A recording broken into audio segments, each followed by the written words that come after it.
Hey, this is Stephen Cummings from Sixes, and you're listening to the Doom Tomb Podcast.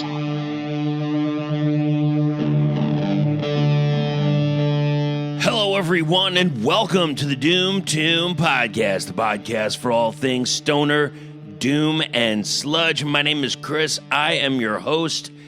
We had to get this episode out before the end of the year.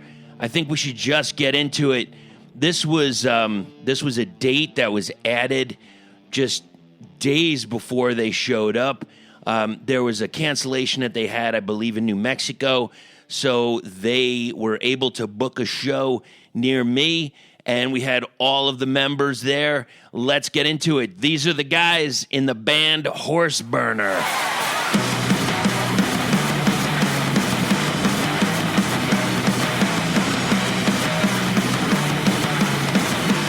Here we are again, Yucca Tap Room, Tempe, Arizona, and this was a treat. This night, did not expect. You know, I was doing this radio show.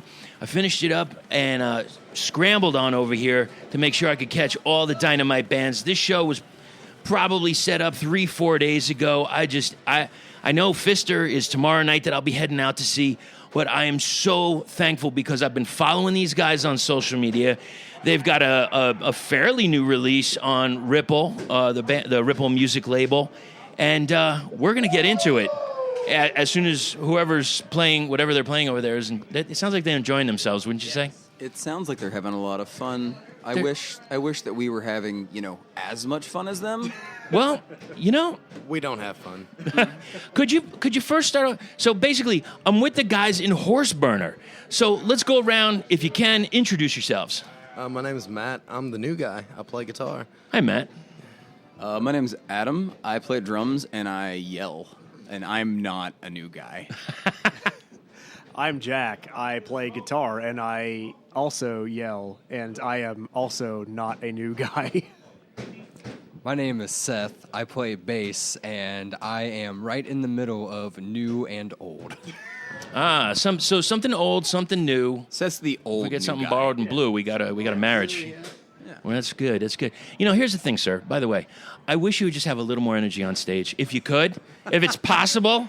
No, I'm fucking with you. This guy. Let me tell you, I love the idea because it was so minimal to me, but you brought it, and by bringing it, I mean the music is one thing, but you actually had a few lights. I'm not asking for a million lights, but you had just enough to light up that beautiful kit you have. So can you tell me a little bit about, why'd you choose the color, and tell me a little bit about that kit?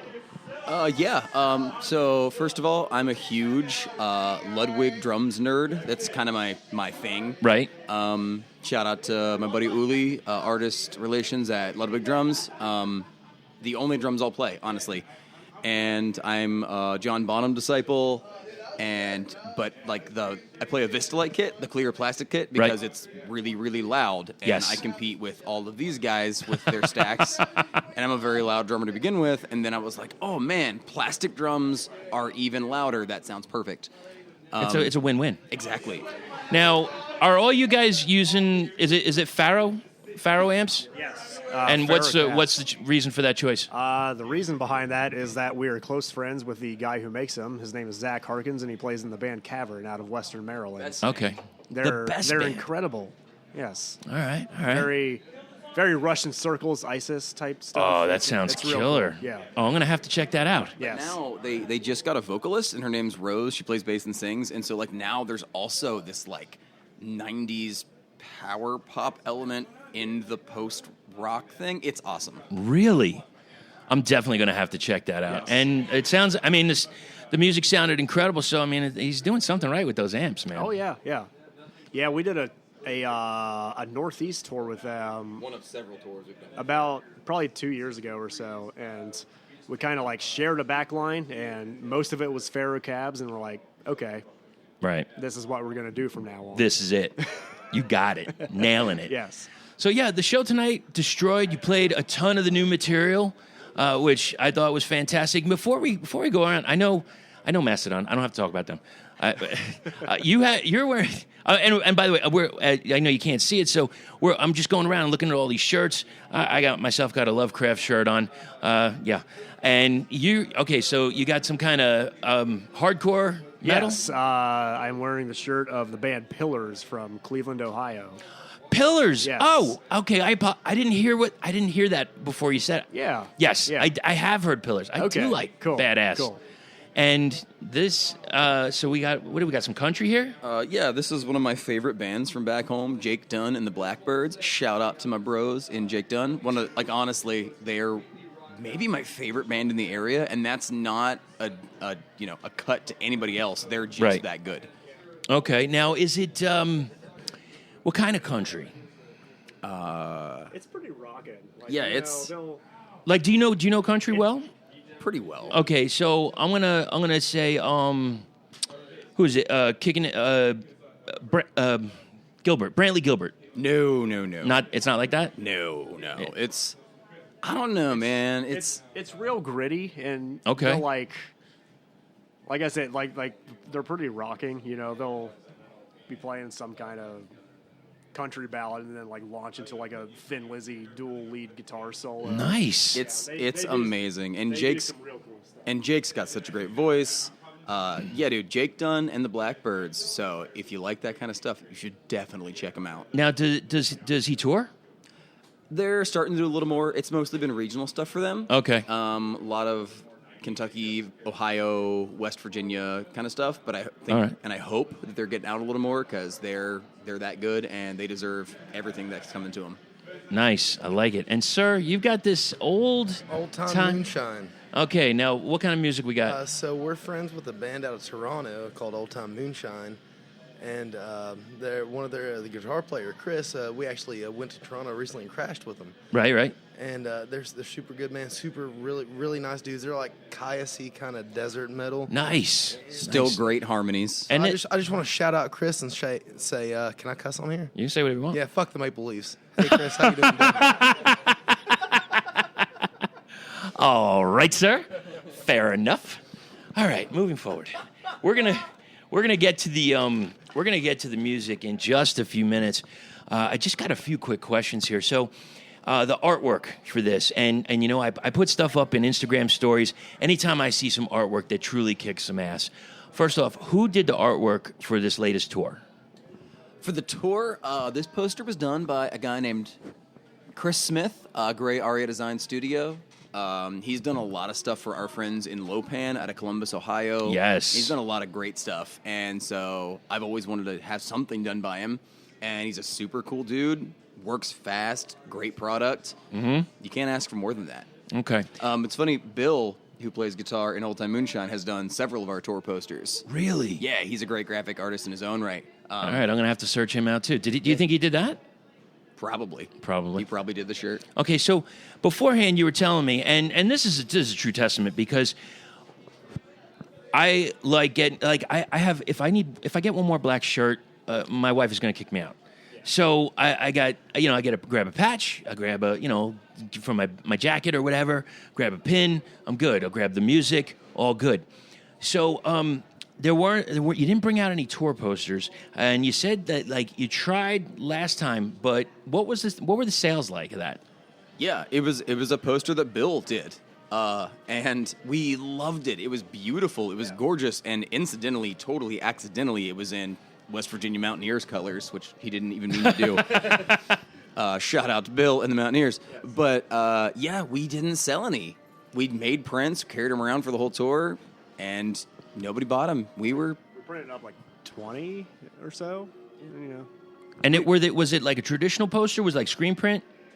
We just did like glossy Right, cardstock. right. So here, I guess the question goes out to the fans: like, what the fuck? What's up with you guys? Don't you want anything on your wall? Come on, you're gonna have y'all. some white walls? Is that where we're at right now? We seek out and we find the best and the artists that we vibe with so hard, like Brian Mercer out of Philly, who did our latest album cover. Sure. And I think Jack's a graphic artist too. Oh, and really? Like the aesthetic is really important. I think the visual and the music melding together. So yeah, everybody. buy posters. Please do. And, I was just interviewing this guy, Joshua, from Secrets of Lost Empires. He's also a fantastic artist. Now, have you ever thought of creating artwork for each individual song? I would love to do something like that. That's awesome. But we have not done that yet. There was a band there. Well, it's still an active band, fantastic band out of Indiana, Wolftooth. Yeah. Okay. Wolf Yeah. They're awesome guys, and they have an illustration with each song. Yeah. It looks phenomenal. So I'm just throwing it out there. It's not like you need more work to do, but Right. I'm trying to give you as much work as possible. That's what. You did the cover. Jack did a cover for the single that we released back in like April, I think. We did a single ahead of the album. Yep. And Jack did the cover for just that, and it looked pretty cool. Yeah. That was fun. All right. I would love to do more like that, but Okay, so while we're here, you better. It's time to plug yourself here. So Okay. not literally, but that would be a different story. That's another podcast. Needs to be on video. Yeah. Don't threaten us with a good time. So, people that want your work, where do they go? How do they find you on social media?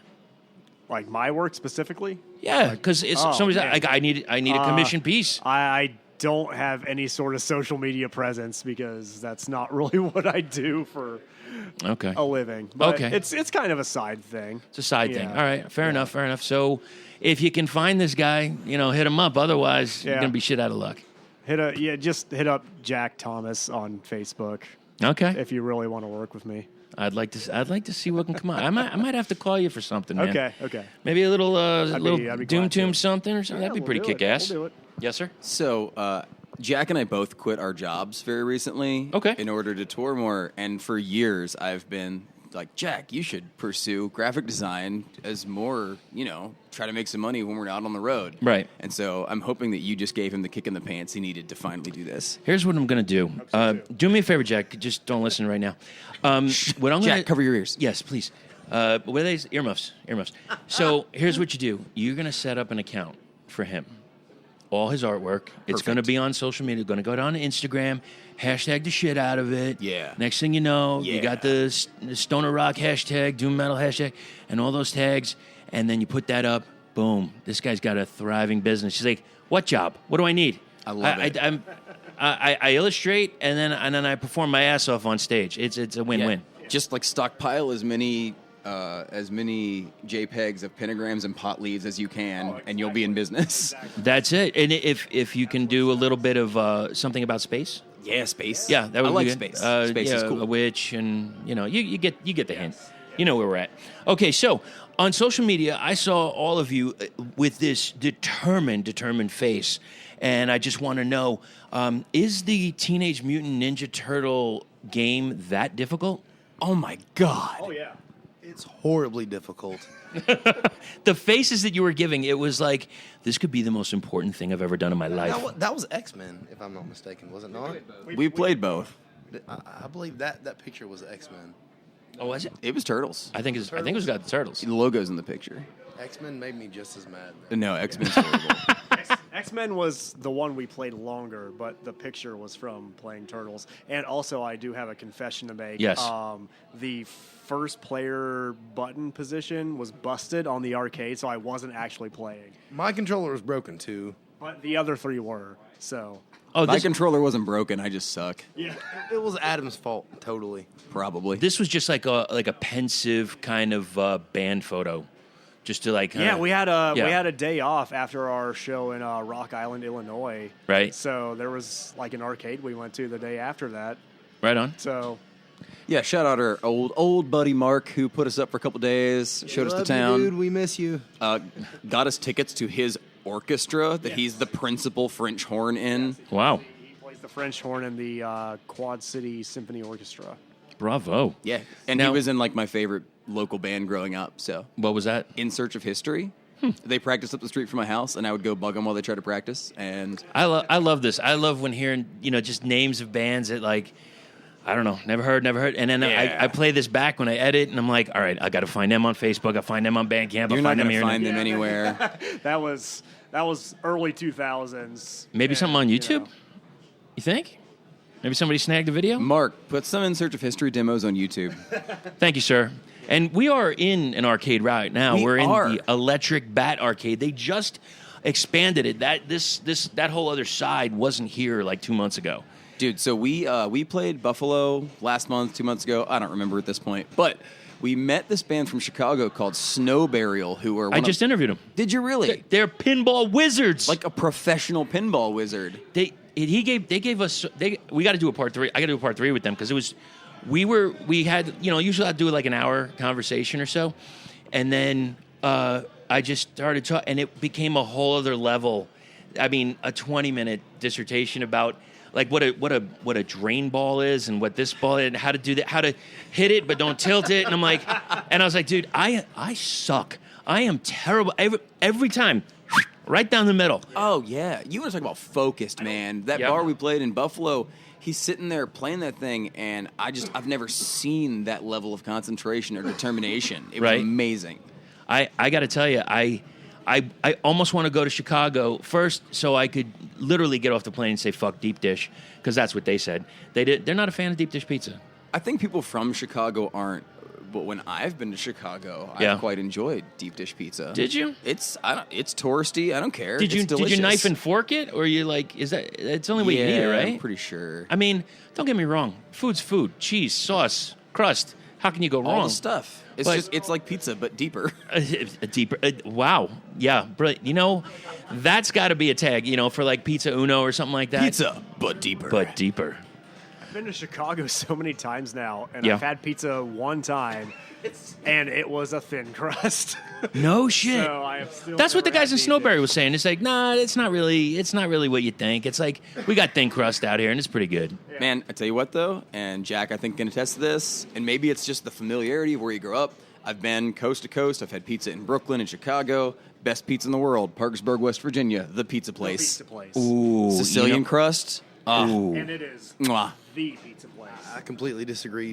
You've never had it. Giovanni's Pizza, Huntington, West Virginia. Please. Wait, Giovanni. Where's Giovanni's? Giovanni's is Huntington, West Virginia. Okay. I'm from Louisa, Kentucky. I'm a Kentucky boy, man. Right. That's the spot to go.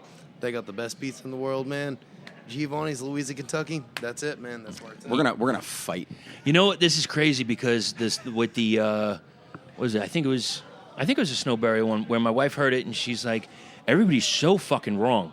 It's New York all the way because she's we're both from New York, but so I think by you saying that, she's gonna say, oh my god, I got to get on the podcast for like 2 minutes, just explain where the best New York places to go for pizza are. I bet New York pizza would be awesome if you could only get there. If you could only get there, what? Oh, you mean like touring there or? Like just driving through New York. Oh yeah. So we've played Brooklyn, Manhattan a bunch of times. At this St. point. Vitus. We've played St. Vitus. Yeah. We took Matt for his first Brooklyn trip, and we took I think 2 hours to get 12 miles. Great. Because it's Fantastic. Brooklyn traffic, and Yes. that's exactly what we expected. And Matt's sitting in the back seat cracking up every time someone honks a horn because it's the most New York thing you can imagine. I loved it. New York was the biggest piece of shit that I wanted it to be. I loved it. That said, I actually love that town. I mean, it's great, but you're right. I've talked about it before. There's like this. You gotta have a mock anger. You gotta hit the horn. You gotta have the window down, the finger out, ready. I'm walking here. I got shit to do, man. What are you doing? Once again, want to shout out some friends of ours, Godmaker from Brooklyn, who we were supposed to tour with last month until John got hit by a car or something and broke his hip on his bike. Oh, jeez. Yeah, they're from Brooklyn. They're great people. We love them. They're beautiful, beautiful people and a beautiful band. And yeah, so Is that God, G-O-D, or Gob? God with a D, Godmaker. Godmaker. One word? Yeah. All right. They're great. Check them out. It's all going to be in the edit. I gotta put that in the show notes, to make sure that everybody knows to check them out, and it gives me a chance to check them out as well. Because I haven't seen them come over here on this coast yet. I don't know if they've been over here, but yeah, they're real good. Okay, fair enough. We're going to move forward a little bit. I saw this thing on social media that you posted about Ben and Jerry's, And I'm going to give the mic to Seth. Okay, Seth. Seth, are you the Ben and Jerry's expert? I'm more of like the sweet tooth expert in general. Fair enough. Ben and Jerry's milkshakes. Seth gets a milkshake in every town we go to. It's amazing. He's not wrong. Sometimes more than one in one day. Fair enough. Now, is it traditional vanilla? Are we malting this, or? It's usually like a chocolate shake, but Right. it depends on where we go. Like a cookies and cream milkshake or a nice banana milkshake. Like Right. those also hit the spot, but Okay. chocolate guy through and through. Now, since you all are here, will you be going to In-N-Out? Because I don't think you got In-N-Outs by you. We've already went to one, and we're Yeah. probably going to stop at as many as we can on the way home. Pretty damn good stuff right there. And I'll probably get a milkshake at each one, too. So yeah, we finally got In-N-Out in Vegas, and it was everything I hoped and dreamed it would be. But Jack and I haven't been to Texas in years, and we're going to Texas next 3 days. I'm so stoked to get back to Whataburger. There's Whataburgers here. Are there really? Yeah. I did not know that. Yes. Whataburgers are here. You get the jalapeno ranch sauce with that. There's something. You ever seen those commercials, whether it's McDonald's or Burger King, and whatever it is, every time somebody grabs a sandwich, they got to grab it with two hands because apparently it's so big. Right. Whataburger is actually that big. They're have you had? Yeah. Jack and I have. It was years ago, Right. but it's I'm sure it's just as delicious. And now there's an app that you can use. You get points. You get free stuff. It's a win. Another win. So okay. So let's get. I'm sorry, I got sidetracked. Oh, you're fine. So yes, back to milkshakes and Ben and Jerry's. So, what is your Ben and Jerry's flavor? My go-to flavor, it used to be for the longest time brownie batter, but then they made this new type that's got like a core in the middle of the ice cream. Interesting. That is a brownie batter core Ooh. with chocolate and vanilla ice cream and chunks of brownie in it. So there's chunks of brownie, there's brownie batter, Right. and there's chocolate and vanilla ice cream in it. It really doesn't get any better than that. Right. So were you ever a fan of the cookie dough? Yeah, I like cookie dough. Okay. And I know even Jimmy Fallon has a flavor. I don't know what the name of it is, but it's something. Yeah, I'm not sure what it's called either, but they've got a ton of flavors. Actually, that was one of the things they had outside of the Ben and Jerry's factory. Right. Was a flavor graveyard, and Interesting. each flavor that had come and gone had its own headstone. Right. And it had time stamps on it from the years it was in production, and they even had little rhyming epitaphs for each of the ice cream flavors that didn't make it. It was really cool. Did now I understand we're all men here. Did you get a little misty Did I for a get a flavor? little what? Like a little misty when I got some water in my eye just because I missed that flavor. I can't really say I do, just because I know that they're always going to put out another flavor Right. that'll take its Seth place. gets misty over any lost ice cream. He's got a point there. I don't know if I've seen a rage quite as fierce as Seth when McDonald's milkshake machine is down, which is 100% of the time. Yes. it's always gone. And by the way, they changed something. There's some difference. It's not that white anymore. It's this borderline yellow, and it just doesn't taste the same anymore. Yeah, and honestly, you don't go to McDonald's for milkshakes anymore. You go to Right. McDonald's for disappointment. You want one, Pretty but much, you're yeah. not going to get it. So I always make a joke. Oh, look, there's a McDonald's. I can't get a milkshake there. It's that I can't talk enough bad about them. It's just not good. Apparently, it's not going to be a sponsor, and that's okay. I That's could deal with fine. that. There's and other they're not going to be. places. Yeah, they're not going to be sponsoring the Horseburner tour. Nope. If we can somehow hook up a Whataburger sponsorship, then I'm in. You'd be down. Oh man. Fair enough. All right, I like it. So, with this continuing saga of Ben and Jerry's and etc., if there was to be a Horseburner flavor, what would it be? I already got an idea just by talking to you guys. I got an idea for one, but please go ahead.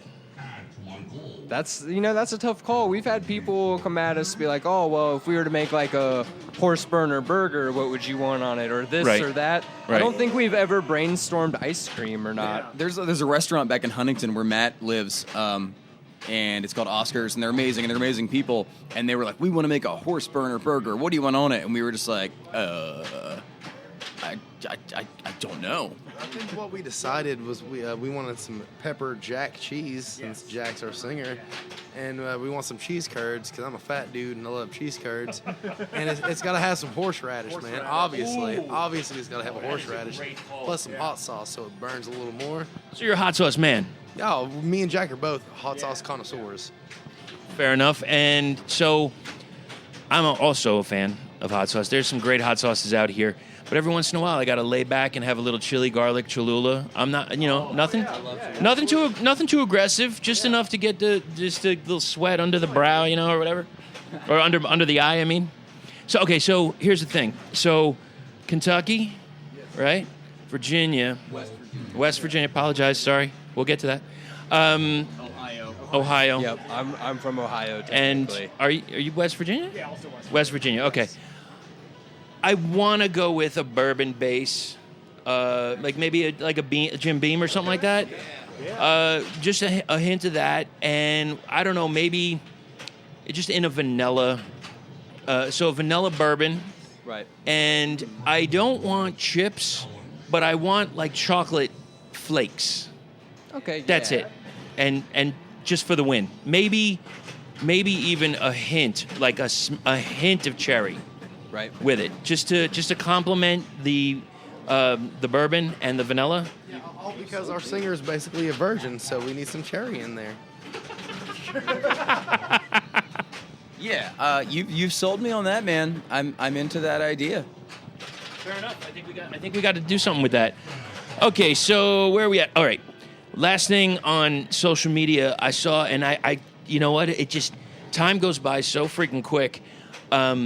I saw it was just around the 2-year mark where Tom Petty passed away. And I know you put something on social media about it a long time ago, and I did the same thing where something was said, and then he didn't pass yet. And then, like you said, the same thing. It's like, oh, we were premature in it. Yeah. So... And then he died. Yeah, and then he died, yeah. And horrific, just, I don't even want to go into about the logistics of how it happened, because we all know. But let's talk about something a little brighter on it, which is his music. So if you're to nail down, and at first I'm thinking 3, maybe I'm going to think 5, top tracks, Tom Petty, and can I have a deep cut, please? So I'm going to start this conversation because I don't know if we're going to be able to agree on this or not. So in my opinion, Tom Petty is the greatest American songwriter of all time. Okay. And Mike Campbell is my favorite guitar player of all time. Right. That said, my favorite Tom Petty song is not a deep cut. My number 1 is The Waiting. Really? I love Tom Petty, but that song just hits me the right way every single time. Sure. I don't know what it is. Right. But I love that. I'm a huge fan of the Southern Accents album. Okay. That song in particular is... Again, it just cuts me to the core, man, every single time. So on my list, I know The Waiting is going to be at the top. Southern Accents is going to be right there at 2 or 3. I don't know. Jack, what do you think? So I would say as far as deep cuts go, I think it might have been the Heartbreakers' second to last album. There was a song on there, I think it was the second to last. It was called The First Flash of Freedom. Okay. I love it. It's very unlike a lot of what else they had done before that, I suppose. Right. They do a lot of. It was almost kind of like it. It was like approaching Allman Brothers territory. Sure. And yeah, it was ain't no shame in that. Yeah. And I think that's one of the cool things about the Heartbreakers is they were a legacy band that up until the very end was still making not good, great albums. Right. Their last 2 records came out, and most of the time, a band like that releases a new record. It's like, well, we've still got Free Fallin'. But no, like those last couple records are amazing. So, okay. I appreciate because here's the reason I was asking about deep cuts. I don't know enough Petty deep cuts. I know the songs I know. Right. And personally, I have to go with, is it I Need to Know? Yes. We used to cover that. Yes, we. Fuck, dude. Unpack your shit, please. I want to hear that. Seth and Matt don't know it. Oh, okay. I think Seth learned it. Yeah, That's right. yeah. All right. So if there is a chance, and you do a cover of that on stage, have somebody record it. Please send it to me. Oh, yeah. I would love to post that. I would love it too. All right, I'm gonna make a promise right now, and Yes. I did not ask anybody else in the band about this. Next time we play here at the Yucca Tap Room, we're gonna cover that song again. Oh yeah, I love it. That sounds awesome. Also, like Refugee, I just Yeah. fucking I think Running Down to the Dream. Down the Dream. That's probably my favorite Tom Petty song. and I mean, with Running Down a Dream, I was like, okay, this is good. As soon as he hit that solo, I was Campbell. like, I'm in. I'm Oh, yeah. totally in. Yeah. And with Refugee, it was there's something about when somebody could take the lyric and sing it in a way that meanders. It's not straightforward. yeah. He kind of Yeah. and he's weaving with it, and I just love the way he did it. There's an intensity to that song, Right. I'm a sucker for old Tom Petty live videos, especially, and watching him play that song live and just watching how into it he gets, and he's shaking and he's screaming, and it's amazing. That sounds please do that song, would you? Another one of my absolute favorite Tom Petty songs, not a heartbreaker song, the song Wildflowers off the album Wildflowers. Yeah. That song, that's got to be in my top 5. Okay, fair enough. Yes, sir. So I just want to point out, we went to the Rock and Roll Hall of Fame a few weeks ago, and we saw the Mad Hatter hat that Tom Petty wore in the video. Really? That was pretty magical, man. That was really nice. I didn't have Off that. the Southern Accents album. The closest thing I had was in the You Got Lucky video. Yeah. If you ever saw that video, they had a boombox, like an old. It was a silver boombox. That was the exact boombox I had growing up, and I was like, Nice. I mean, I can't get back. Look, I mean, Tom Petty uses it. Hey, it's got to be great. No? Exactly. It makes sense. Absolutely. All right, guys. Thanks for indulging me in all this bullshit. Really, I dude, sincerely appreciate it. Now that we're talking Tom Petty, we've talked about ice cream. Seth can go on for days. We're talking about Tom Petty. I probably won't shut up. You touched all of our favorite subjects. We talked about pizza, burgers, ice cream, and Tom Petty. This is the best interview we've ever done. So now we can We talk. also touched on bourbon, too, so I'm a fan. Okay. So hold on. All right. Here's Matt's the a thing. resident bourbon guy. I'm a 70-year-old man. I have acid reflux too bad. I can't drink bourbon anymore. But Matt's our guy. Matt, you're a bourbon gentleman, or are you more of a sour mash? I'm a bourbon guy, man. I'm from Kentucky, born and raised. So Jim Beam.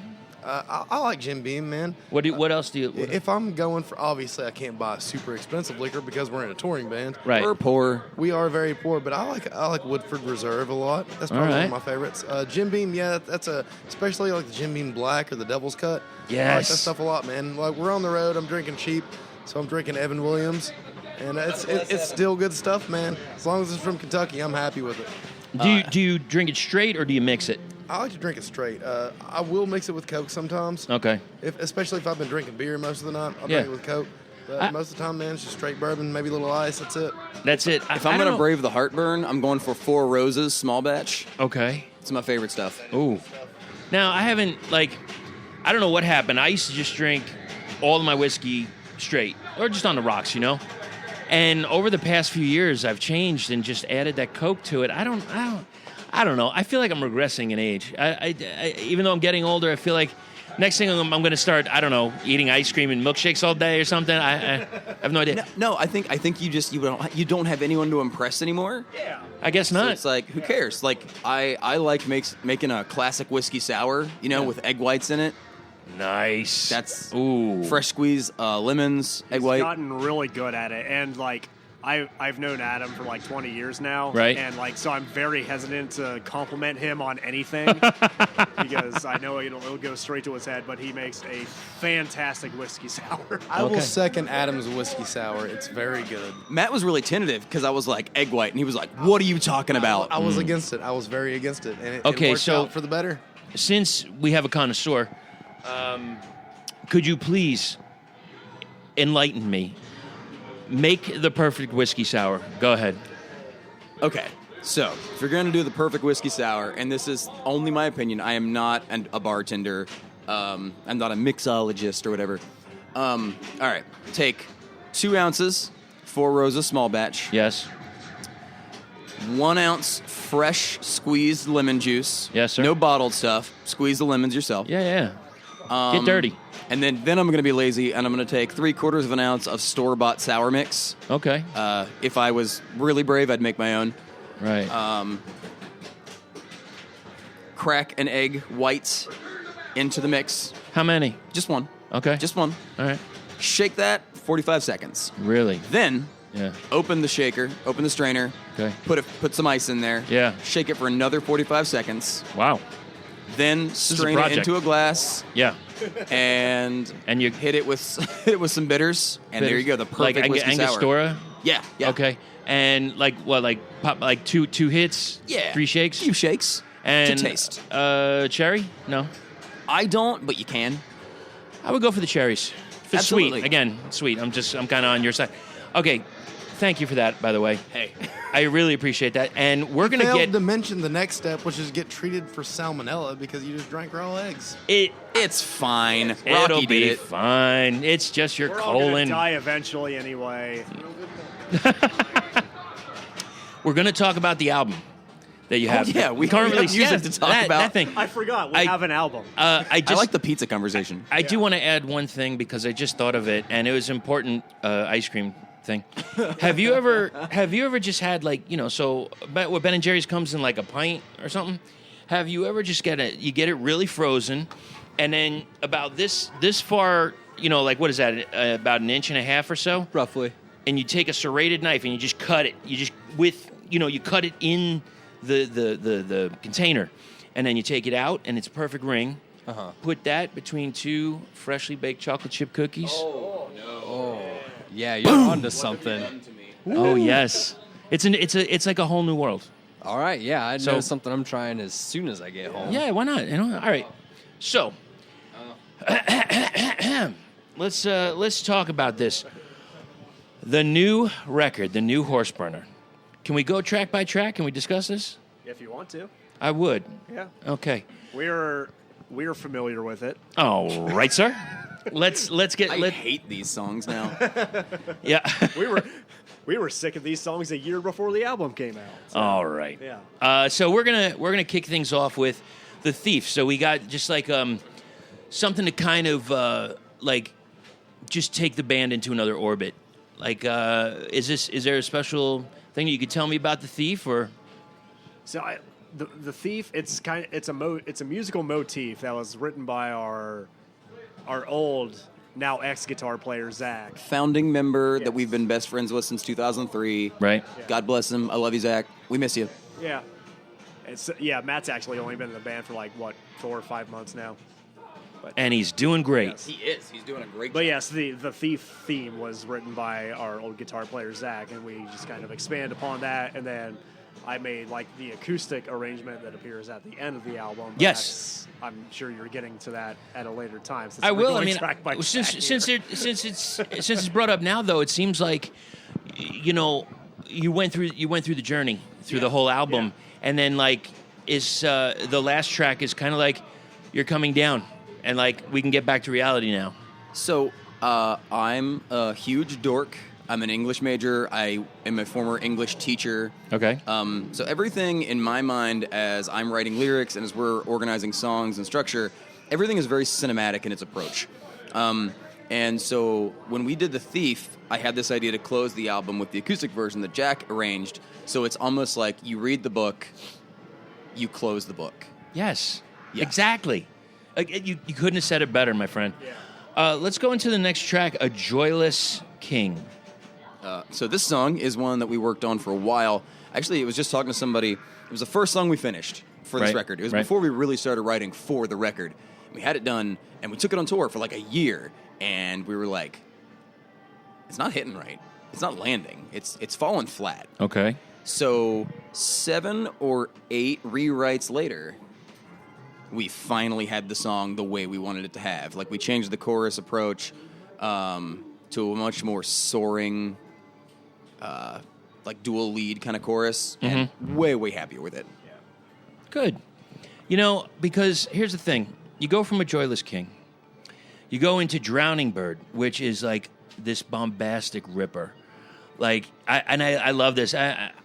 People are going to get tired of me saying I love the roller coaster. I love it. Just bring it. So what can you tell me about Drowning Bird? I can tell you Drowning Bird is hard to play on drums and sing at the same time. And I don't know how you do it, because we haven't done that one live yet, because I don't know if I can. But I that song for me was a weak point in the record, I thought. But then as we got closer to finishing everything, I realized how much I liked it. Yeah. And we gave Seth a time to shine for like a little bass, flourish action. Hell yeah. Seth's a very modest player. Mm-hmm. He's a role player, which we appreciate. I could see it on stage. And, that song, we were like, come on, man. Like, flash it out a little bit. And he did. And he did a great job. You're holding the bottom. It's like, if it's not for you, if it's not for the drummer, it's like, where's your bottom? And you complement each other perfectly. Yeah. See, growing up, one of my favorite bass players has been Troy Sanders from Mastodon. Yeah. And just something I remember hearing from him in an interview over a decade ago was just something, when you're playing bass, sometimes you've got to just serve the song, and sometimes you've got to know when to like bust out of the pocket and do your thing. And like that was just something that kind of always struck with me. It's like, all right, well, do I need to be flashy, or would it just be better for me to serve the song right now? I could totally agree. There's a YouTube video. I got to see if I can find it. Somebody was doing some kind of drum instructional, and they were talking about Ringo. At first they were talking about Ringo's my guy. Okay, now get this. So people are like, yeah, well, he wasn't so good. He could have done better. Wrong. He could have done better in his songs. Wrong. And then if you saw the way if I can, I could send the video to you of how this guy was describing what the Beatles would have sounded like if he would have added fills and did this and did that. It's hilarious. Have you seen that video? I have. Oh, you know what I'm talking about? Is it the one where like he actually plays the song and then he does like a bunch of double bass stuff? And it's like, this sounds so bad. Yes. The thing about Ringo, man, and I'll say it 1,000 times, he's the reason I play drums, first of all. And if you watch the early Beatles videos from when they first broke into America, right? He is hammering away. The drum riser he's on is shaking. The cymbal stands are swaying in the wind. Right. He's got the biggest smile on his face. And people will see us as like, man, I've never seen a happier drummer than me, because I'm smiling because I love what we do. Sure. And man, Ringo. It's Ringo. You know what I mean? Yeah. I love it. Okay. Well, there you go. It's like no matter what instrument you're playing, like you need to serve the song. And it's like, I like not really bringing like money and sales into it, but like how much more would the Beatles have sold had Ringo played more fills? Yeah, I got you. I know where you're going with that. And the fills that he did do, nobody can play right because he was a lefty playing a right-handed kit. Yeah, so right. His fill approach was totally backwards, and nobody can cop his feel. Nobody can cop his feel.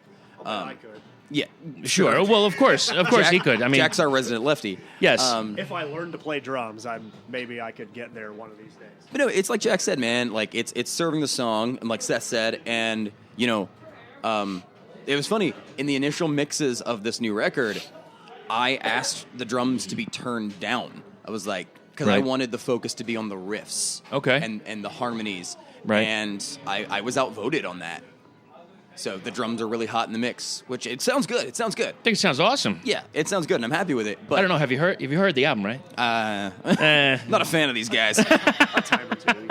But no, like in my mind, like I want to focus on what the guitars are doing. And speaking of the fill thing, and I'm a busier drummer than Ringo was. Right. But I don't do a fill because I played four measures. Okay. I do a fill almost, and not that I'm a jazz player. God, I'm not. But I approach it in a way of a jazz player where if I'm going to do a fill, it's to set up a transition. It sets up a vocal hook. It sets up a riff. Right. I'm not just doing a fill because I'm bored. Okay, fair enough. And I'm telling you, it comes across. This stuff is, you know what? And, geez, I don't know if I'm getting to be a broken record about this, but if everybody would just get their asses out to a show. Right. I love the record. I thought it was brilliant. I think it's a great release from Ripple Music. However, I always have a great time seeing the band live to see what can you do with it, what are you doing with it, how does it carry off live, and it sounds just so phenomenal live. Like basically, I'm saying go see Horseburner. Don't wait. I really appreciate that, man. Thank you so much. Again, like Jack and I, and Seth at this point, like we and Matt now, he's on board. Like we have sunk so much of our lives into this, and I say it anytime. Like anytime anybody cares what we're doing, right? It means the world to me. Oh, good. It doesn't matter if it's 50, 100, 200 people, or if it's like tonight, very last minute show. We had maybe a dozen people here, but everybody was attentive and they gave us their ears for a little bit. And that means a lot. Okay, so let's move forward to the Fisherman's Vow. I'm gonna let Jack talk about this one. I let me just say, I don't know if I'm talking out my ass. I got this like a little bit of like a Far Eastern kind of vibe to it. Yeah. So a lot of the structure, or I should say the parts of this song, date back probably 2007 or so. The verse and the chorus and the ending guitar solo, I want to say it's about that old. Right. So that's probably my personal favorite on the album, because like it was something that I came up with at a completely different point in my life, Okay. How 12 years ago. Oh, and you just got to flesh it out now. Yeah, we finally got to use it for something. Right. And it came off better now than it would have back then, I suppose. Interesting. And so Jack and I and Zach, our founding guitar player, we're in a band from 2003 on. We were kids and we were doing this. And now, it's funny, I think that we were all probably technically better players back then. I think we were more practiced. But now we are more complete musicians. Okay. And it goes back to serving the song. Right. And so now we do a lot more justice with that. And the Eastern scale kind of sounding thing influenced, again, because I think cinematically, I think of literature when I'm writing. So a lot of the concept of that song fitting in the story, the whole album's a concept album. Okay. That tonality influenced the lyrics, and it's very like sea shanty-ish. So that kind of Fisherman's Vow, it kind of played into all that. That's exactly what I was getting out of that. Thank you for that. I appreciate it. Seas Between, we have like kind of an interlude type of track. Once again, cinematically, that is another thing Zach wrote back in high school. Okay. And his mother, God rest her soul, always loved that song, and we always wanted to find a place to use it. Right. And we finally did. Oh, okay. And so the story of the record, the first half of the album is taking place in this seaside kingdom, so to speak. That song, in my mind, is a wide panning shot across Seas Between, right, across an ocean, and the second half of the record starts on a different desert continent. Interesting. It's almost, to me, as hearing it, it was like feels like a palate cleanser.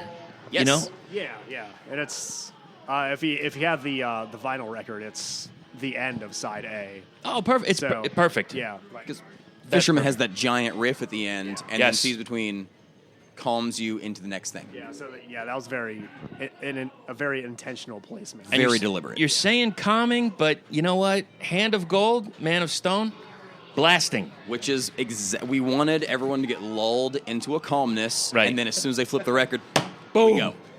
It's go time. Yeah. Can you tell me anything else about that track? So again, Man of Stone. If you follow the entire concept of the record, which I don't know if I've spelled out for everybody, point by point, but we're watching this character that we thought was dead a long time ago, pop up 20 years later as this kind of folk hero in a different land, right? And so he's kind of like a Robin Hood figure in this desert continent, and has kind of become a beloved figure. Any idea how he got there? Was it a time portal or something? The fisherman was, okay, so... We got to backtrack. You could just listen to the record and find out for yourself. Yeah, but we didn't... I have a really bad habit of writing... We start from the beginning on this. Nah, that's okay, because here's the thing. I've been... this is I think I just hit 2 years of interviewing, and believe me, I have fucked up royally so many different times. But it's like I noticed that some musicians they could talk about the process of the recording, but you know what? The lyrics are kind of they want to keep it to themselves, and I support that if you want. But that's why I don't usually go into it unless somebody brings it up. It's not so much that, it's that I have a bad habit, again, English major, of writing too many words for a piece of music. And so this time I tried to do it a little bit more ambiguously, I suppose. Okay, fair enough. Yeah. But like I said, it is a story start to finish with the closing of the book and everything at the end. Okay. Long story short, we'll go back. Track 2, Joyless King. The king makes this proclamation that his infant son has died. It has been taken away by the thief. Right. And so over the course of the song of A Joyless King, the kingdom has fallen into disrepair, his people are dying, and the king is basically losing his mind. Track 3, Drowning Bird. Bird was his nickname for his wife, the queen, and she can't take any more of what has happened in the kingdom. She can't take her husband's madness. She throws herself into the sea and drowns. That's kind of weird that you say that, because I don't know. In some weird way, I felt like I heard that. I'm not sure. I felt something with that track. As soon as you mentioned it, I'm like, yeah, I could see that. I could totally see that. Like it's very oppressive at the end. You know what I mean? Like Yeah. crushing, as in being crushed by thousands of pounds of water pressure. Track 4, Fisherman's Vow. So after the queen kills herself, the fisherman comes to the king with this thing like, hey, and this is like the big reveal. 20 years ago, you told me to take your infant son out into the ocean and drown him. Right. Because at this point, we just thought the kid died and everybody was really sad. Turns out the king tried to have the kid murdered, and the fisher was like, so here's the thing, I didn't actually do that. Ooh. And so the king has the fisherman put to death. Right. Then, Hand of Gold, the kid has grown up. He's the folk hero. Got it. Yes. Okay. So now we're caught up. We're caught up. Yes, sir. Fisherman's Vow is actually about just getting your fishing license. It's not. Okay, and we come up to the oak. My personal favorite track. Storyline-wise, this is the king. He realizes that his son, who now knows what happened, is on his way back, and like it's about to go down. Okay. So the oak is this aged king looking at himself in the mirror and thinking back to his time on the battlefield before he was a king, when he was just a warrior, and he was the oak. Mm-hmm. That was the insignia on his shield. He was the oak. Sure. And he's asking himself, can I ride into battle one more time? Can I do this? Does he have it? Do I have it anymore? Yeah. Oh, wow. Musically, definitely my favorite track, though. Okay. Musically, it's definitely the most intricate song on the album. Right. As far as like jostling together, and it was also, I think it was also the last one we wrote before we recorded. We actually had to push back our recording date because we had not had the song written yet. So, well, that it could was be like, you know what? Give us another 2 months before we book the studio time here. And Now, are you the main lyricist? Normally, yeah. Okay. on this record, yes. Yeah. Okay. The last record we split half and half. Gotcha. And what can you tell me about Fathoms? The reason I was stuttering, it was either Fathers or Fathoms. I was like, Fathoms. that's Fathoms. Fat hams. That's Fat Hams. Yeah, that's Okay. delicious. So this is honey again baked. where I get really dorky and cinematic in my approach to arranging things. So Fathoms. First of all, I just wanted to start off a song like I played in High on Fire. That's why I did the Tom thing at the beginning. Nice. And so that was really fun. Lyrically, Fathoms is the son returns home, right. meets his father in the battlefield. They fight. The fight ensues. And armies, there are people backing them, and like men are losing their lives over this stupid thing Right. that nobody understands. Like, why did you try to have your kid killed in the first place?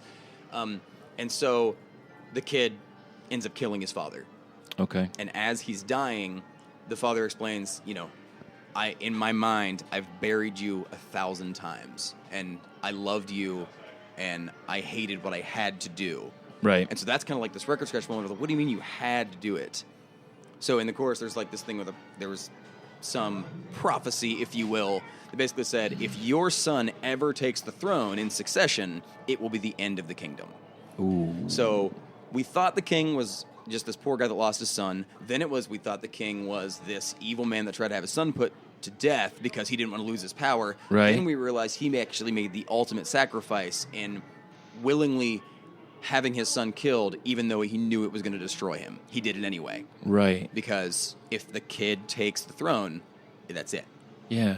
And so at the end of that song, coming back, if you notice, it gets really quiet, and then a guitar harmony starts that is the same riff as the Seas Between riff. Yeah. Because in Seas Between, it was just, in my mind, a shot of an ocean, right? Mm-hmm.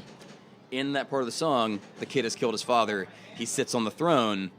The walls of the city collapse, and water rushes in and destroys everything because he fulfilled the prophecy by accident by sitting in the throne. Right. So that's why we brought that riff back. Wow. This is like epic movie stuff, man. I am a nerd. Yes. And then there's a 2-minute guitar solo because I wanted Jack to do one. Yeah. Well, and be proud of that. Be proud of being that because nerd used to mean something else. Now it just means I just think nerd means passionate. I was going to say that exact same thing. Yeah. Being a nerd just means you're allowed to enjoy things unironically. Yes. That's all it means. Exactly. Adam would be the greatest DM in the world if he only knew 3.5 rules. So we were walking through the Redwood Forest last week. Yeah. And literally playing a game of D&D in the woods, rolling dice on the forest floor. Down through the Avenue of Giants. It was played great. D&D campaign. What is it about this genre that attracts people that play D&D? Shout out to Howling Giant. Jesus, I mean, It's because you can just be as creative as you want, man. You can throw thrash in it, you can throw sludge in it, you can throw grind in it, you can do whatever you want to do, man.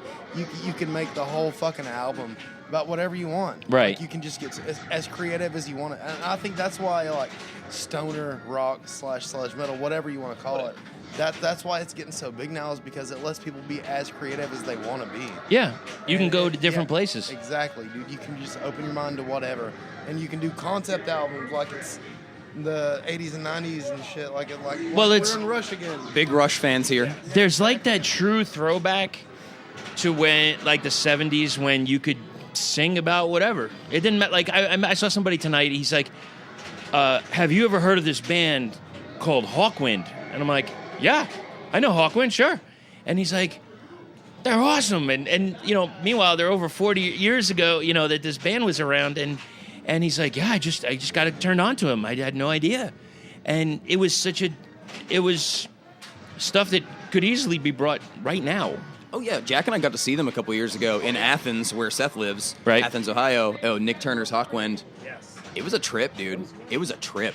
It's a good show. Oh, yeah. Right on. All right, guys. Let me take a breath here. Okay. That was... Yeah, sorry. I get lost in all the story stuff. Believe me. Here's the thing. It's better than just staring at the mic and saying, yeah, I don't know.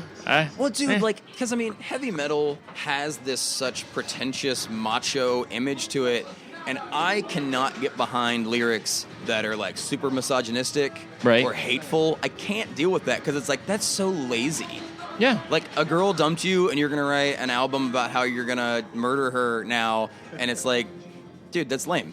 Although there is this new style, well, it's not new style, but it's a style that I just kind of heard about this year. Excuse me. And it's called murder folk. No, see, that's totally different. And I know it's different. Murder ballads are a totally different thing. I know it's different, but I'm just like, this is really interesting. I gotta check this out a little more. I gotta see what's up. Because I went to see Amigo the Devil. Nice. And Harley Poe. Sorry. And they're just fantastic. Dude, I will listen to 1,000 songs about a woman, murdering her husband for doing her wrong. Yeah. Thunder Rolls, Garth Brooks. Come on. It's a good track. It's a good... I'm a big Garth Brooks fan. Got to see him a couple years ago, too. Amazing show.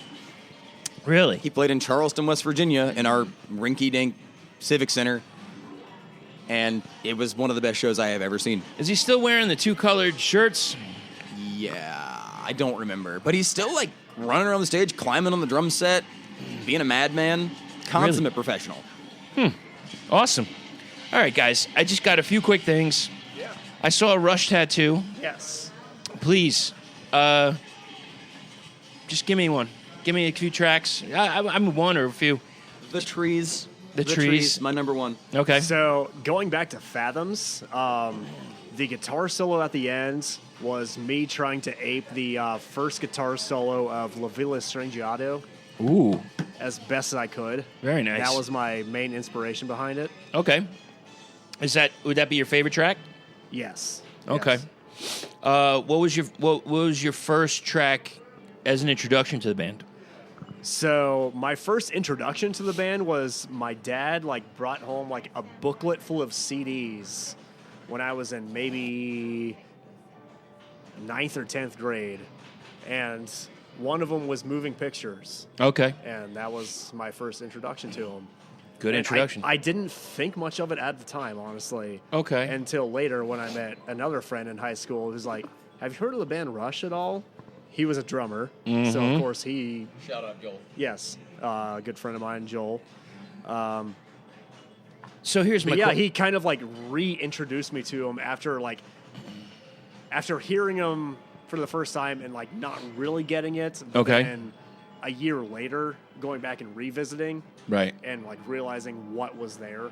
Okay. Yeah. So going back to us being better musicians in high school than we are, or more technically proficient musicians back then. Right. Jack was in a basically Rush cover band. Yes. With Joel and. Did it have a name like Permanent Waves or something like that? Or We were called Five Leaf Clover, which is not a reference to Rush at all. Okay. But just what it was. it was something. They were great. So here's because my introduction was 2112, Yes. Yeah. the Overture. We played all of 2112 as a band too. So let's see. And I'm not saying this. I'm just saying. So next time you come through here, what are we gonna play? So next time we come We've got a Tom Petty cover. We're playing a Tom Petty cover. I guess we got to learn all of 2112, guys. What do you guys say? Look, I'll go with two. I'll take because you don't have to do a lot of singing. Overture. Yeah, and, exactly. Whatever. But if you can, just for me, Okay. Temples of Syrinx. Oh yeah. I want to hear that. I want to hear. Temples of Syrinx. Cover it right now. Is that? I feel. Do you feel I should that? also say that I did vocals in the Rush cover. You can't band see too. it, but there's massive chills right now. That was brilliant. And you know what's funny? I saw the tattoo, right? I wrote it on my phone so I wouldn't forget. Yeah. And I'm thinking of this. I literally thinking, I want to ask him, just sing Temples of Syrinx. Just sing a few bars of it. And So, there he is. yeah, Just belts it out like a madman. My voice was a lot higher back in those days too. I'm not sure if I can still hit the same notes. How that I used to. How did Getty do it? I don't know. I mean, and if you ever seen those documentaries on them, Oh, they yeah. seem Yeah, like yeah, the yeah. most incredible Yeah. bunch of guys. And I did this interview just recently, a few minutes ago, with the guys in Loserfur, and they're talking about how much they are a solid unit as friends and a band and Yes. such. And I see that with Rush. I mean, like friends from like 5th, 6th grade. Yeah. And just this love for one another and understanding, like, whatever each one's going through, like, no, we're going to take this time for him, or we're going to do this, or we're going to do this, and we're going to do this as a band. And it just, they're such a great band. I admire it a lot, and honestly, kind of my musical career, I have modeled a lot after Rush. Right. Because they were incredibly DIY at first. No one would put out their first couple of albums, so they just started their own record label. Makes sense. Yeah. Now, That seems very familiar to our experience as well. one song that I'm not quite sure about, maybe you can help me with. A friend of mine in high school was a big Rush fan, and we both looked at each other and were like, and it was such a nothing. He's like, "Your dad's bald, isn't he?" And I said, "Yeah." And he says, "I said, yours too, huh?" He's, "Yeah, we only got a few years left." I said, "Shit." And he says, "Have you heard this track from Rush?" And I think I'm going balls. yeah, I was Yes. like, I Jack loved and I it. went and saw their farewell tour where Right. they did they went back in time. They started out new stuff, and by the end they were playing stuff from the first record. Like and they Fly By played, Night or they played. Precious I think Steel. I'm going bald, and it was I know. that is not what I thought they were I- playing I- the farewell tour. I was fortunate enough to see Rush 5 times before they finally hung it up, and Right. like never. It's not even a song I necessarily wanted to hear, but I didn't think I was ever going to hear. I think I'm going bald live. Very nice. I would have been cheering. They played it. I would have been cheering, showing off that chrome dome. I'm just so happy. I am going bald, so I can appreciate the song. No, you're coiffed, my friend. It's there. It's solid. Look at this. You see this? You see this up here? This ain't growing. I'm 29 now, so Okay. I'm receding. I may not be going bald, but I'm going back. It's I'm moving going back a little bit. Yeah, I'm moving back. Fair enough. All right. I'm happy with that. Please, if you need a haircut, I'll be more than happy to help you. So, okay. I got two more things. First off mic, you said something that was very disturbing. Okay. Right. As we tend to do. That happens a lot. Yeah. Well, I asked you about the wonderful whites of West Virginia. Yes. Now, you said, Jessica White. And you said that maybe you knew people that were connected. I think we have mutual friends or something. So Mutual friends. I have family from Boone County. Okay. Down where that is. Right. And a friend of ours who lives in New York now, she's from Charleston, she just got a wood burning of Waylon Jennings from Jesco White because he's apparently a talented wood burning artist. Interesting. I just found that out. So, yeah, it's a thing. It's a thing. All right. I also want to shout out Laid Back Country Picker from Lawrence County, Kentucky. He's real good friends with Jesco White. You should check him out, man. He's real good. He's just trying to play some good country music, treat everybody right. I love it. All right. Lastly, if we could go around the horn, please tell me the first song that you learned to play. My first song that I learned how to play, I think it was Whiplash, Metallica. Nice. Good one. Yeah. I'm trying to remember, man, because I started my first band 2 months into playing drums, and I didn't know how to play drums, really. I think the first song that I got correct was Scentless Apprentice by Nirvana. You didn't say correct. You said the first song you learned. I absolutely did not play Whiplash correctly for years. So, yeah, I think it was either Scentless Apprentice, because it has, all that real heavy right foot bass drum work, which Okay. I'm a single pedal player, so, Sure. they told the future there. So it was either that or Iron Man by Sabbath. Fair One enough. of those two was probably the first song I learned. Okay. So I think the first song I learned was probably Wild Thing. Okay. I think from beginning to end, including guitar solos, leads, and all that, was probably Enter Sandman. Now, the original Yeah. Wild Thing or the remake from Sam Kinison? The original. All right. Just I can say the Sam Kinison version if that makes me sound cooler, but I think it was the original. I think it's cooler to say the other one. Okay. I mean, great comic, not a good singer. Yeah. And Seth is still yet to learn a song yet, so we're still That's very true. I don't know how to play a single thing. But no, seriously, I first started on guitar when I was 15 or 16, and I can't remember what the first actual song was that I learned. Right. But I do remember my dad telling me what I'm about to tell you, and this may have been part of why I play the music I do. Okay. But he goes, "All right, Seth, if you're going to be playing guitar loud in my house," he's like, "then you're going to learn one song first." I'm like, "Okay, Dad, what is it?" You need to learn how to play Iron Man. Oh, well, there you go. So that was the first one I can remember actually learning to play it, because that was the rule in order for me to be loud in the house, was to learn that song. You know what? Sometimes you got to go with what you know, and just if your dad's saying it and he's providing the roof over the head, shit, Iron Man it is, son. Yep. What else you want to hear? I learned it later that week. I was like, "Here you go, Dad." It's like, "All There you right, go. keep playing." I was like, "Cool." And here's another little ditty we call Paranoid. Right after that.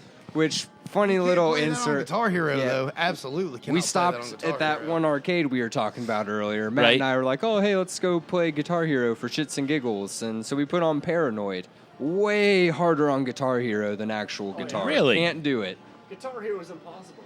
It is. It's not okay. That's because we're not guitar heroes, boys. The Rock Band drum set doesn't make any sense. It doesn't play like a drum set. Fair enough. All right, guys. Listen, this is nice. We had a healthy discussion here, and I know Will, come here, brother. Hey, Will. So, thank you so much for hanging out with us and letting us spend some time. What'd you think of the Horseburner set tonight? They're all right. I'd like to point out that Will's wearing a very handsome hoodie with a Horseburner album cover on the back that you can get at horseburner.bandcamp.com. Perfect. They were pretty good. Out of don't listen to out us. of 10, that was a solid 9, Hell yeah, 9? if not 10. Oh, wow. And they have they have music that you can kind of dance to too. Oh, absolutely. I was dancing my ass off all night. And let me tell you something, because nobody can see this, so I'm going to set the stage. Will is standing, and he's a towering man. He towers over me normally. Imposing figure. Yes, and I am sitting, but I have my arm around this guy. And let me tell you something. Normally, a beautiful man to put my arms around. However, tonight with this, has anybody felt the quality of this sweatshirt? These hoodies are It is so soft. They're delicious. What brand is this? It is I want to say Bella Canvas. What is it? What does I it think say? it's Bella Canvas. That looks like a... Yeah, all right. So, Pillsbury, that's why I said get to gorgeous. it. All right. So, thanks, guys. I appreciate Thank it very you, man. much. This is a blast. Tell me and tell everybody how to reach you on social media, and then we'll carry this thing out of here. We're on Instagram. We're on Facebook. We're on Twitter. Although Twitter, I mostly just talk about professional wrestling. Oh, no. Oh, yeah. Oh, Jack and no. I are major, and Matt a little bit too, like major pro wrestling fans. So, basically, what you're telling me is when you're done with the tour, we're going to have to do a phone interview. Yes. So we can have a separate wrestling discussion. I am all there. Okay. All right. But yeah, we have a very unique name. All you got to do is Google us. We're Yeah. going to pop up. Google it, and it'll be like 15 pages before you find some result that's not us. All right. One of your favorite matches of all time? Oh, dude, no. Give me one. Okay, Let's go. Can I just do like an entire decade, 1990s All Japan Pro Wrestling? Any match with Mitsuharu Misawa in it is probably going to be on my list. Ooh, I like where he went with that. Deep. Misawa, Nice. Misawa is either my number 1 or number 2 favorite of all time. Okay. Other being Shawn Michaels. Fair enough. HBK. All right. HBK. Yeah. He married. Didn't he marry one of the Nitro girls? Yes, he did. Rebecca. He did. Are they still together? Yes, they are. I feel so uncomfortable right now that he knows that. I don't know why. Things are getting weird. Shawn Michaels married one of the Nitro girls and never looked at a boob again. He's a very godly man. Yeah, I heard. match of all time. Favorite match, Matt? Mankind versus The Undertaker. Hell in a Cell? That Hell in match a was in Ce- Pittsburgh, which is not even 3 hours from my house. That Hell and in we a Cell. didn't go. Brutal. There. Brutal. The greatest injustice of all time. Okay, and all right. So now I just got. I'm sorry. I got to ask this now. So you know the gambit of wrestling, all right? Yes. Okay. What's the new one? Is it AEW? AEW? We just went to one in Charleston. What do you think? I love it, dude. I thought it was good action. You didn't like it? Yeah. Bring it back. No, I'm totally down for it. Yeah. Kenny Omega is one of the greatest workers in the world today. Oh, And, yeah. I mean, the Young Bucks make everything look too easy. Cody Rhodes, he put the work in. Right. Jungle Boy's great. I still like what Jericho does. Jericho reinvents himself every single time. I don't know if there's someone with more staying power than Jericho. Do you ever listen to his podcast? I do. Yeah. But Did you hear the recent one? Maybe about a month ago, where he talks about where did he come up with the like the different catchphrases? Yeah. Have you heard? Did you hear that? Well, no, because like the list stuff that he was doing in his Yeah. late WWE career, that was all Jimmy Jacobs, who was an amazing wrestler in his own right. Yep. But he was a writer for WWE for a while. So that's where that character came from. I don't know where this new A bit of the bubbly, that came from him being drunk. little bit of the bubbly. But like it's so funny, man. Chris Jericho is a perfect douchebag. He is. Like he's so good at it. He puts like the clown makeup on and the fedora, and it's like he thinks that's cool. I love it. It's And such a heel move. it's fantastic. Shout Now, out to the finger poke of doom match too. Man, screw that. We were having a nice positive conversation here, and you had How to bring dare you, that sir. up. Now I got late '90s WCW flashbacks. Okay. I'm upset. just like, I'm gonna get stuck in this fucking portal right now. I know. We're it. already there, brother. All right. What do you think about CZW? Love it. There you- Yeah. All about it. All Now, about did it. you? Yeah. All real big fans, man. Absolutely. All real big fans. Now I know, like, I've heard the bad stories and stuff. I've heard what Ian was doing, with he's still doing it. was it IWA? IWA Mid-South. Still around. And I don't know, man. There's some shady shit going on. I think. There is. And that CZW stuff. There was man. There was something recently where there was an HIV outbreak or something. Yeah. Because of it was Ian Rotten's son put on a show somewhere in Indiana. Is he doing the garbage stuff too? Yeah. Oh yeah, it's the whole family. Okay. It's one big rotten family. Truly. And that CZW stuff, man, it's just it blows my mind when I see the what do they call it? The Tournament of Death?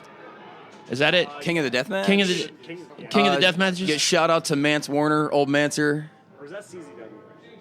I think it's I'm talking CZW. Yeah, we're talking CZW. I think you're thinking about GCW. GCW is Juggalo? maybe- No. Game Changer Wrestling, Joey Janela was a big figurehead there. Okay. Schlack.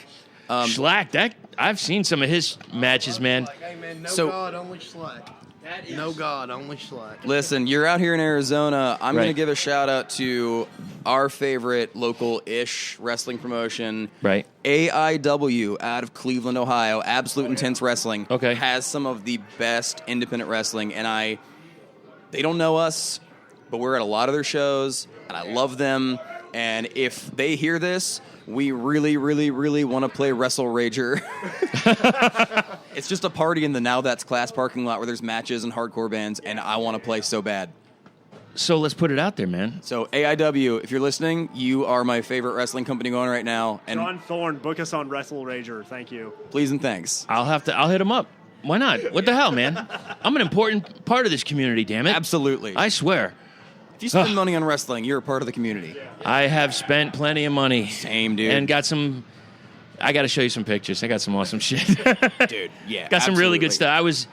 I mean, I was alive and when ECW had its heyday. Mm-hmm. When it was, I saw them, when they were drawing 400, and then all of a Bless sudden, Terry Funk, middle-aged and crazy, his Yeah. entire life.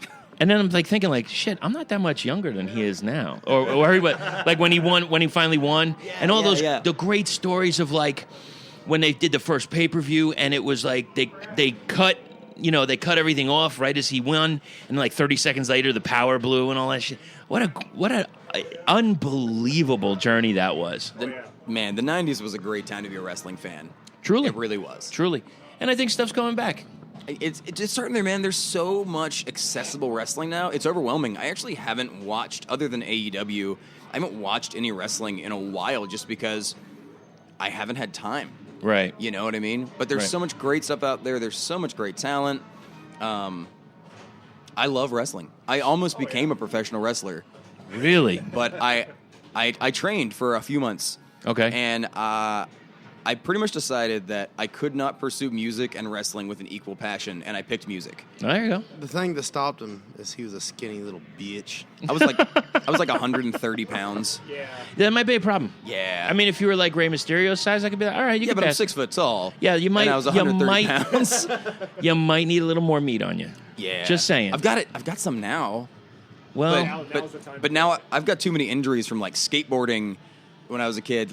I don't think I could do it anymore. so it's not going to be like a crossover. It's not going to be like the first part of the show is going to be us on stage playing. And the second, we're going to set up a ring.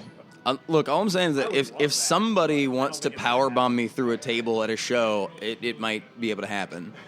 Don't make promises you ain't gonna keep. Bro. I'll keep it. Maybe next time. All right. So all right. And then we'll wrap this up. I'm so sorry. No, I didn't mean to dude. keep it. I So- just feel bad for Seth right now. So, Seth, are you a wrestling fan? Just wants a milkshake. Not big on wrestling, no. I mean, I've got nothing against it. I just never got big into it. All right. So just in case, because if you're all fans and he's not, Seth, what are you a fan of? What is your hobby? Oh, but I don't have many of those. Sleeping. Seth really likes sleeping. Yeah, I've got a family, I've got a band, and I've got a kitchen that I make sure doesn't sink back home. Like, that's my other career. And between family, sleeping, music, and work, I don't really get time to do much else. Okay. Do you have a pillow of choice? Are you a down, or do you need to have a firm? Do you need a thin? I like a memory foam pillow. You do? Yeah. I tried. It's too much for my neck. I need like nothing. So you have a really thin one though. I like the thin. Yeah. I thrive off the thin because I put my hand under it. Yeah. Or my arm under it, and I sleep just fine. Dude, at the end of a show, like my neck hurts so bad from the show. I need, just the right level of support. Not too big. I've got something for you when we're done. Remind me about your neck. This is the greatest interview of all time. I'm real weird on pillows. I gotta have one between my knees when I go to sleep. That's actually very, very healthy for your spinal. Yes. For your spinal condition. Yes, and I'm saying this because that is my profession. That's what. Are you serious? Yeah, I'm a massage therapist. I do therapy and. Dude, can we talk? Do you have any openings tomorrow? Can I grab a happy ending? Oh, well, first off, I would be the one grabbing, not you. And second, if I grab it, it's because I'm about to rip it off. So, no. But thank you. I appreciate it. I really do. And, hey, everybody likes a little happiness in their life. I'm just not providing it. Sure. And I think that's fair. So, okay, so for a pillow, you are more of a... Okay, so for a pillow, I actually like to use a combination of 3. Ooh. That's Two- like the Princess and the Pea. My 2 main pillows at home are down pillows that I've had for way longer than I care to admit. So I put those on top of each other, and then I have a firmer accent pillow to go in between my head and those pillows, and it's the perfect level of cushioning. I have talked to a lot of people. I have yet to hear the term accent pillow. Bravo, my friend. Bravo. So you're talking like interior decorating accent pillow, right? It's like the pillow of the guy in the van. Yeah. So I like interior design. So it's an actual. Okay. I see. All right. Now I understand. It's one of those like little throw pillow kind of things for the accent color in your living room. Yeah. Well, all right, gents. I think we learned a lot about everything today. A lot. I'm so sorry for anybody that was like, I'm going to listen to this stoner metal band talk about music. We did that for like 3 minutes. Yeah. Well, let me tell you, this is a lot of the podcast, and a lot of people listen. So I love it. No, dude, this has been super fun. Anytime I get to talk about wrestling, and Rush and Garth Brooks and ice cream and pillows in the same conversation. And I left my tour pillow in Chris's car in Toronto from Old Time Moonshine. So he's saving that for next time we come back up there. It's just Talk an to my excuse to go boys. tour. All right, guys. Thank you so much. Thank you. We'll Thank talk you so next much, time. dude. We got, hold on, just to recap, we got a Tom Petty cover, Rush cover, and a slam and a through powerbomb. a power bomb through. I'm gonna step it up a notch through a flaming table. Oh, boy, okay. This is going to be the greatest set. It will. Yes. It will be our last set, but hey, Yeah, like when Daffy Duck ate the gunpowder and then blew himself up. Yeah. Yeah, exactly. very similar. If that's all we have to do to make this band be done with, I'm about it. Jack and I are 11 years into this band. Matt's 4 months in, and he already hates it. So It's a journey, my friend. It's a journey. Making And the track, man. yeah, you're marathoning. Ain't no sprint. All right, guys. Thanks so much. Thank you. Appreciate it. Safe travels. Sell the shit out of your merch. Put the old poster up on Bandcamp or wherever you can so people can buy it because it's a wonderful poster, I'm sure. Horseburner.bandcamp.com. You got it. Go Bruins. Later. And pens. Fuck you, Jack.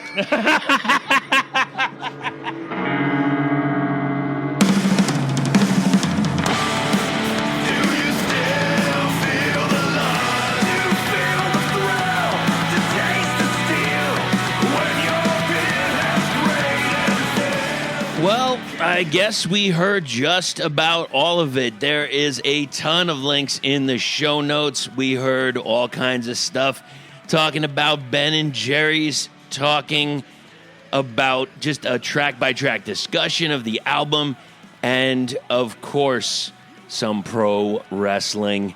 Yeah, we're going to have a separate interview just for that. I'll tell you what, let's play a track off of their latest release. This is Drowning Bird.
DoomTombPodcast@gmail.com. That is how to reach us. CraniumRadio.com, Sunday evenings, 6 to 9 p.m. Eastern Standard Time, The Doom Tomb. Check it out online, CraniumRadio.com, or use the TuneIn app and just type in Cranium Radio. We will come up. Next episode, we're going to get one more out before the end of the year, and it's going to be kind of like a year in review. Got a couple of questions, suggestions, comments, what have you. We'll get into it next episode. It's going to be a little interesting, a little different, and, I hope you enjoy it. And I'm going to ask for a little audience participation, so get ready. Thanks, everybody, for listening. Hope you're enjoying your holiday season, and we'll talk to you next time. Until that time, next time, meantime, and in between time, enjoy yourselves. Keep going to the shows, buy some of that band merch, and don't forget to stay heavy.